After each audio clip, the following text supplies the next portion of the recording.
Hello commerce शैम्स, कैसे हैं आप सब। Most welcome to your own YouTube channel AD commerce roots. हमने स्टार्ट किया था B Com first year subject financial accounting के अंदर यूनिट 1, जिसमें से अभी हमारा आज का टॉपिक है फाइनल अकाउंट।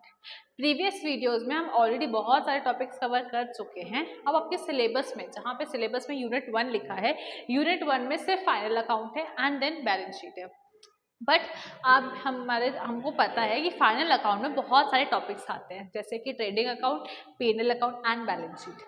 आज हमारा जो पहला वीडियो है फाइनल अकाउंट पे, तो पहले हम कवर करेंगे theory of final account. So let's start with the theory of final account. उसके बाद हम धीरे धीरे एक एक स्टेप बढ़ते जाएंगे।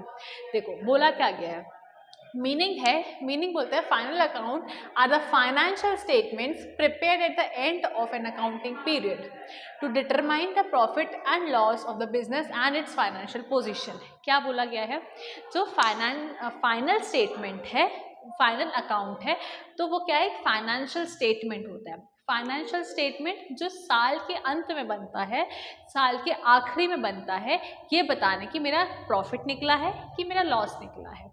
कहानी समझ आई।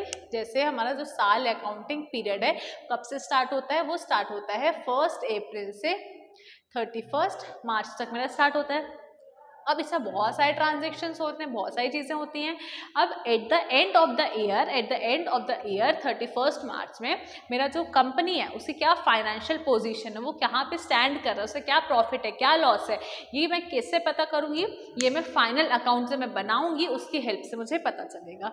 ठीक है, तो फाइनल अकाउंट फाइनेंशियल स्टेटमेंट है, फर्स्ट पॉइंट। ये साल के एंड में बनता है, prepare at the end of the accounting period to determine profit and loss को पता करने के लिए। और फाइनेंशियल पोजीशन, 4 पॉइंट हमको इस डेफिनेशन से ही पता चल गए, ये मेरे ऑब्जेक्टिव के तौर पे भी काम आ जाएंगे। अब आगे बढ़ते, it is they consist of, they मतलब final account is consist of, क्या कंपोनेंट्स क्या है, पहला है हमारा trading account, second P&L account, third balance sheet.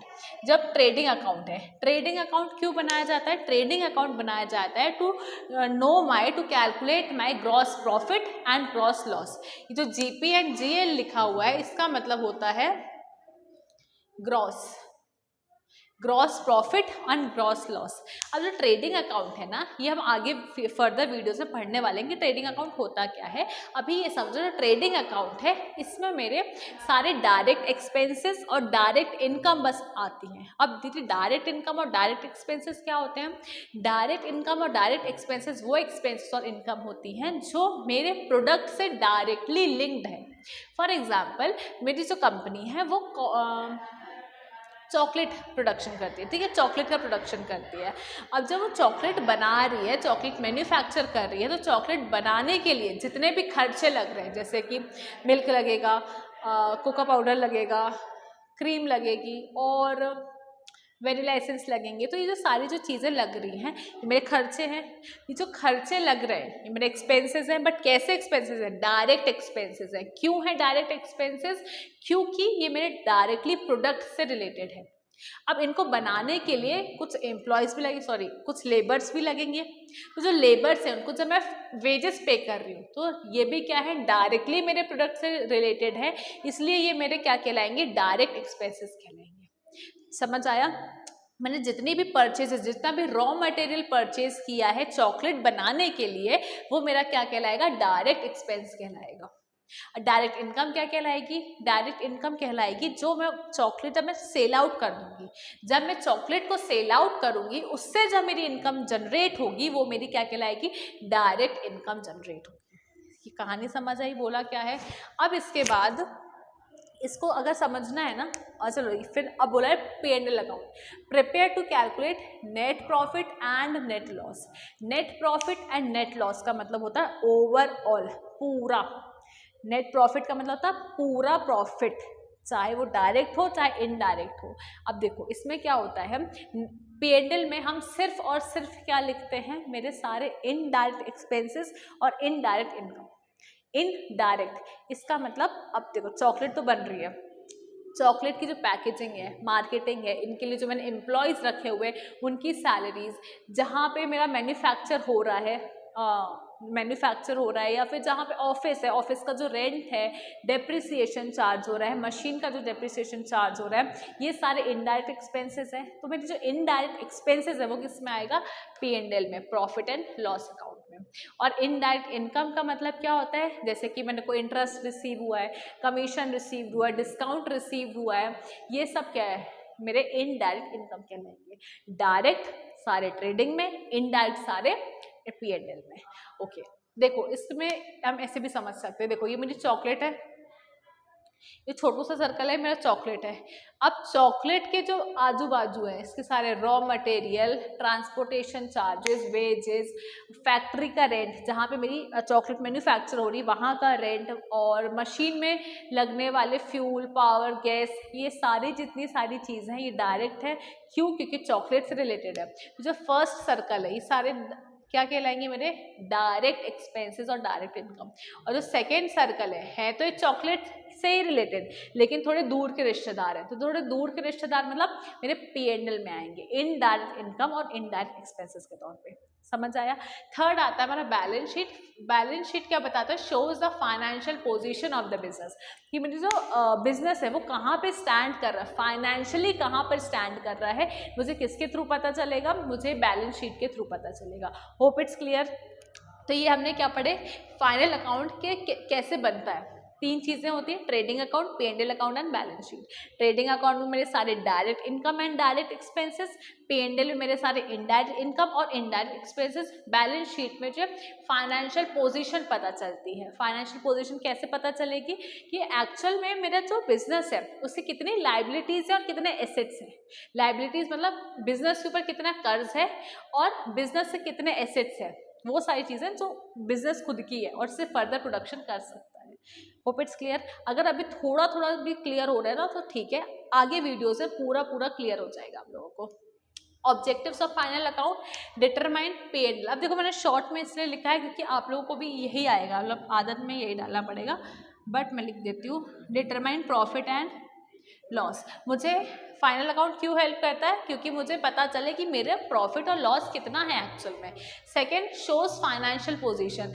Financial position को फाइंड आउट करने में हेल्प करता है कौन? Final account. Helps in decision making. Decision making में हेल्प करता है। किसकी डिसीजन मेकिंग में?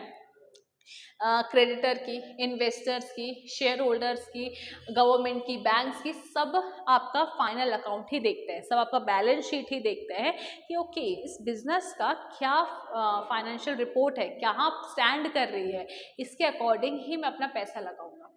ये वाला पॉइंट समझ आया कि हेल्प्स इन डिसीजन मेकिंग में हेल्प करता है। फिर है meet legal tax requirement. Tax requirement में जब गवर्नमेंट चेक करती है कि कंपनी वैलिड है कि नहीं है तो वो क्या देखेगी? आपकी फाइनेंशियल रिपोर्ट को ही देखेगी। या टैक्स जब हम पे करते हैं तब क्या हेल्प करता है? फाइनल रिपोर्ट या फाइनल स्टेटमेंट ही हेल्प करता है। इंपॉर्टेंस क्या होते हैं? मेजर बिजनेस परफॉर्मेंस, मेजर करता है परफॉर्मेंस को या कंपेयर करता है बिजनेस परफॉर्मेंस को। हम जैसे रिलायंस है और टाटा है, इन दोनों को भी कंपेयर कर सकते हैं। टाटा का 2010 में क्या रिपोर्ट थी, 2020 में क्या रिपोर्ट है, हम आपस में भी कंपेयर कर सकते हैं। Assistant financial planning and budgeting. Financial statement को देखकर मैं ये पता कर सकती हूँ कि मेरा को आगे क्या प्लान बनाना है, मेरी जो मार्केटिंग है मुझे किस तरीके से करना है, मुझे बजट कैसा बनाना है। हेल्प करता है कौन? Final report. फिर हेल्प्स इन कंपैरिजन। कंपैरिजन में हेल्प करता है provide reliable information. Reliable information मतलब जब फाइनेंशियल रिपोर्ट की मतलब फाइनेंशियल स्टेटमेंट जब निकलता है तब वो रिलायबल इंफॉर्मेशन होती है, वो ट्रू इमेज होती है आपकी कंपनी की। मैं उसे भरोसा कर सकती हूँ इस इंफॉर्मेशन पे कि ये इंफॉर्मेशन ना सही ही होगी। क्यों? क्योंकि पूरा आपको कॉपी दिखाता है कि आपकी जो कंपनी है वो है कैसी एक्चुअली। Hope it's clear. आगे बढ़ते हैं। कंपोनेंट्स, ये जो हमने तीन पढ़े हैं ना, trading, P&L and balance sheet, ये हम आगे यहाँ पे ये पढ़ेंगे, थोड़ा सा डिटेल में है। पहले ट्रेडिंग अकाउंट। ट्रेडिंग अकाउंट का पर्पस क्या होता है? To calculate gross profit and gross loss. Gross profit और ग्रॉस लॉस को कैलकुलेट करने में हेल्प करता है कौन? Trading account. It covers all direct expenses and direct income. ये मैं बता चुकी हूँ। अब इसमें जैसे एग्जाम्पल क्या? वेजेस, फ्यूल, पार, कैरेज इनवर्ड। ध्यान रखना कैरेज इनवर्ड मेरा क्या कहलाएगा? ट्रेडिंग अकाउंट में एक्सपेंस कहलाएगा। और फॉर्मूला इसका क्या रहता है? फॉर्मूला इंपॉर्टेंट है। Gross profit is equals to net sale minus cost of goods sold. Cost of goods sold COGS भी बोला जाता है।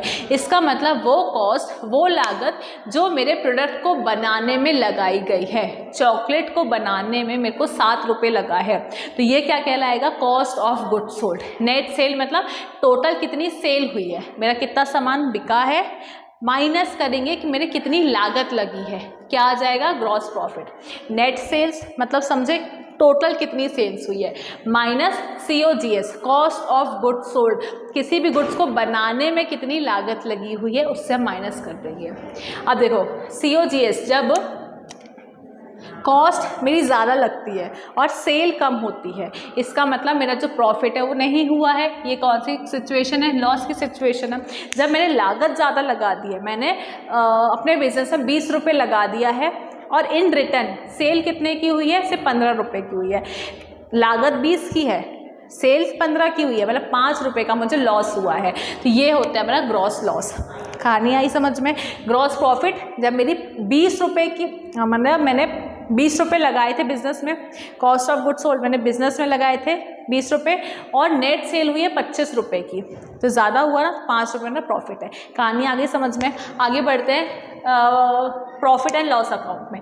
पर्पस होता है to calculate net profit and net loss. Net profit और नेट लॉस को calculate करने में हेल्प करता है। ये मेरे सारे इनडायरेक्ट एक्सपेंसेस और इनडायरेक्ट इनकम को कवर करता है। जैसे सैलरीज है, कैरेज आउटवर्ड, देखो यहाँ पे कैरेज इनवर्ड था, यहाँ कैरेज आउटवर्ड है।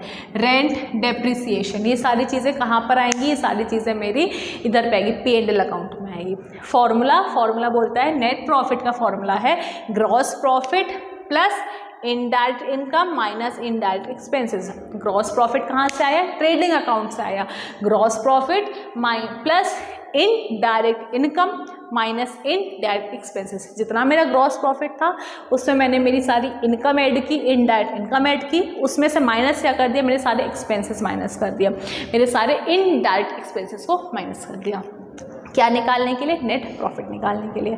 Last, balance sheet. Balance sheet shows the financial position of the business on a particular date. मेरी जो फाइनेंशियल पोजीशन शो करता है, कौन शो करता है, बैलेंस शीट शो करता है। बैलेंस शीट मुझे मेरे कंपनी की फाइनेंशियल पोजीशन शो करता है कि मेरी कंपनी एक्चुअल में स्टैंड कहाँ कर रही है। कैसे पता चलेगा, with the help of liability and asset side. अब लाइबिलिटी, अब बोलोगी दीदी लाइबिलिटी तो आपने यहाँ पे डेबिट साइड में लिख दी है और एसेट यहाँ पे क्रेडिट साइड में लिख दिया है, तो गलत लिखा है। तो ऑलवेज रिमेंबर, जब हम बैलेंस शीट बनाते हैं उसमें डेबिट साइड और क्रेडिट साइड नहीं होता है, वहाँ पे हमेशा लेफ्ट साइड और राइट साइड होता है। तो लाइबिलिटी मेरा इस साइड आता है, लेफ्ट साइड में आता है, और ये मेरा हमेशा राइट साइड में आता है।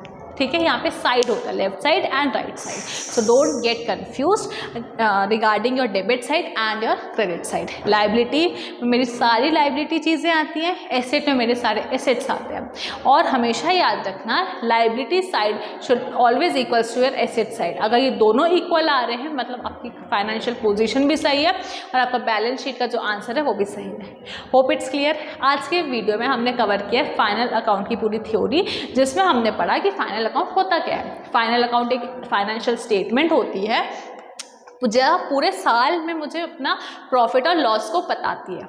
फाइनेंशियल पोजीशन बताती है, प्रॉफिट एंड लॉस बताता है पूरे साल का। थर्ड पॉइंट क्या पढ़ा था, ये एक फाइनेंशियल स्टेटमेंट है।